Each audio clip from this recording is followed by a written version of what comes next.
தொடர்ச்சியா சாதிய வன்கொடுமைக்கு எதிராக போராடிட்டு வரீங்க, ஆணவ படுகொலைக்கு எதிராக குரல் கொடுத்துட்டு வரீங்க. இந்த தீர்ப்பை எப்படி பாக்குறீங்க? உச்சநீதிமன்றம் தண்டனையை உறுதி செஞ்சிருக்கு. ஏன்னா தமிழ்நாட்டில் ஆணவ படுகொலை அப்படிங்கிற சொல் பதமே இந்த ஆணவ படுகொலைக்கு பிறகுதான் சொல்லப்பட்டது. இந்த தீர்ப்பை எப்படி பாக்குறீங்க? இது வரவேற்க வேண்டிய ஒரு தீர்ப்புங்க. கிட்டத்தட்ட பாத்தீங்கன்னாக்க முக்கியமா சுப்ரீம் கோர்ட் இது உறுதிப்படுத்திருக்கு.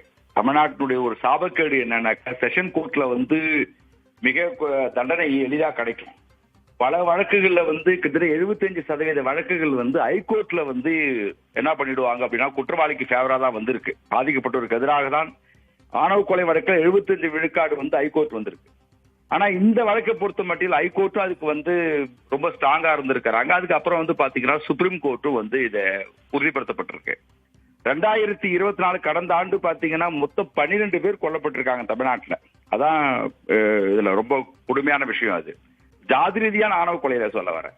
ஆனா என்சிஆர்பி டேட்டா பாத்தீங்கன்னா ரொம்ப மிக சொற்பமான அளவு தான் காட்டுறாங்க. இது 2023 ஏப்ரல் 24ஆம் தேதி லோக்சபா கொஸ்டின் அவர்ல தமிழ்நாட்டில் 2017 இருந்து 2021 வரை 3 ஆணவ கொலை நடந்ததாதான் மத்திய அரசாங்கம் சரி மாநில அரசாங்கம் கணக்காட்டுது. வருடந்தோறுமே இந்தியாவில் பாத்தீங்கன்னா 22, 33 தான் கணக்காட்டுறாங்க. தமிழ்நாட்டில் மட்டுமே 12 நடந்திருக்கு கடந்த ஆண்டு. ஒவ்வொரு ஆண்டும் அதை நம்ம கணக்கெடுத்து பார்க்கிறோம். 2023 பாத்தீங்கன்னாக்க 9 ஆணவ கொலை நடந்திருக்கு சாதி ரீதியாக. 2022 எடுத்து பாத்தீங்கன்னா 13 நடந்திருக்கு. ஆனா ஒட்டுமொத்தமா இந்தியாவிலே அவங்க 21, 32 ஒரு கணக்கு தான் காட்டுறாங்க. இது ஏற்கனவே தமிழக முதலமைச்சரிடமும் ஒரு டிராப்ட் கொடுத்திருக்கோம்.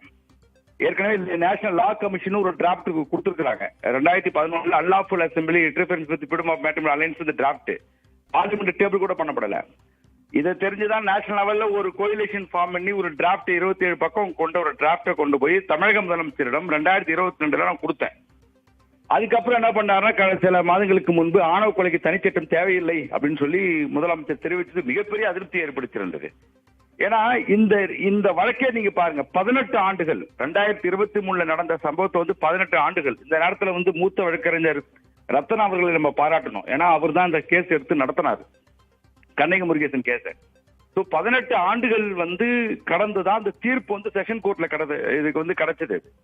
எவ்வளவு டிலே பாருங்க. ஒரு ஆணவ கொலைக்கு 18 ஆண்டு காலம் நம்ம ட்ரை சிஸ்டம் இருக்கு. அதுக்கப்புறம் மிக விரைவாக ஹைகோர்ட் போச்சு. ஹைகோர்ட்ல இருந்து இன்னைக்கு அது சுப்ரீம் கோர்ட் போயிருக்கு. இந்த வழக்குல தான் முதல்ல காவல்துறை அதிகாரிகளும் உடந்தையா இருந்திருக்காங்கன்றது அவங்களையும் குற்றவாளி பட்டியல சேர்த்திருக்கிறாங்க. அது ரொம்ப முக்கியமா நான் பாக்குறேன். ஆணவ கொலைகள்ல காவல்துறை அதிகாரிகளை குற்றவாளிகளாக சேர்த்தது இந்த வழக்கு தான். உச்சநீதிமன்றத்தோட தீர்ப்பு ஒரு பக்கம் ஆறுதல் அளித்தாலும் கூட தொடர்ச்சியாக ஆணவ படுகொலைகள் நடப்பது வேதனைக்குரியது அப்படின்னு பதிவு செஞ்சிருக்கீங்க.